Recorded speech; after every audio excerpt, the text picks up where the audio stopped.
In 1984, Eliyahu Goldratt published a book called The Goal. In it, he proved a mathematical truth that changed manufacturing forever. The output of any system is determined entirely by its constraint. The constraint is the bottleneck. It is the single resource that limits throughput. Every improvement made anywhere else in the system produces zero gain until the constraint is addressed. For 40 years, organizations have used this theory to optimize supply chains, software delivery, and manufacturing floors. They look for the constraint in their processes. They look for it in their technology. They look for it in their org chart. But they miss the most common constraint of all. The bottleneck isn't always a process. Sometimes it's the people. More specifically, it's a disengaged workforce staffing the bottleneck. I call this the human constraint. And no amount of process improvement, agile transformation, or technology investment is going to fix it. A zombie at the bottleneck caps the entire organization. A zealot at the bottleneck unlocks it. To understand the human constraint, we have to understand what I call the Z-scale. The Z-scale is a 5-stage model of human engagement. At the bottom is the zombie, the employee who has stopped caring and does the absolute minimum to survive. At the top is the zealot, the employee who brings their full passion, creativity, and discretionary effort to work. When a zombie is staffing your bottleneck, your system throughput drops to 60% or below. When a zealot is staffing your bottleneck, your throughput hits at least 90%. This is not a soft HR metric. This is hard operational math. I worked with a major financial services firm whose technology division was grinding to a halt. Turnover was at 35%. Management said, our people are burned out. They're not motivated. But when we ran the diagnostic, we found that the engineers weren't unmotivated. They were exhausted. They were heroes in a system that was consuming them. The system was the constraint, and it was turning their best people into zombies. So how do you fix the human constraint? You can't mandate engagement.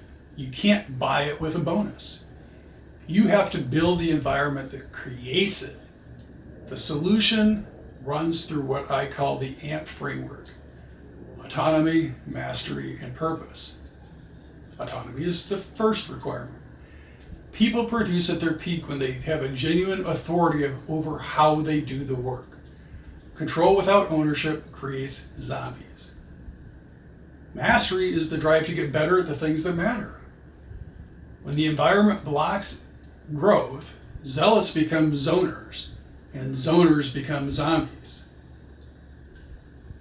Purpose is the connection to something larger than the task itself. Purpose is the difference between showing up and showing up fully. But how do you operationalize AMP? You use the 5 ideals of work. First of those is locality and simplicity. Decisions must be made closest to the work. Second is focus, flow, and joy. You must protect your people's time so they can actually do the work. Third is improvement of daily work. Improving the work is more important, perhaps, than actually doing the work. Number 4 is psychological safety. It has to be safe to tell the truth even when it's uncomfortable. And number 5 is customer focus. Every person needs to see how the work impacts the end user.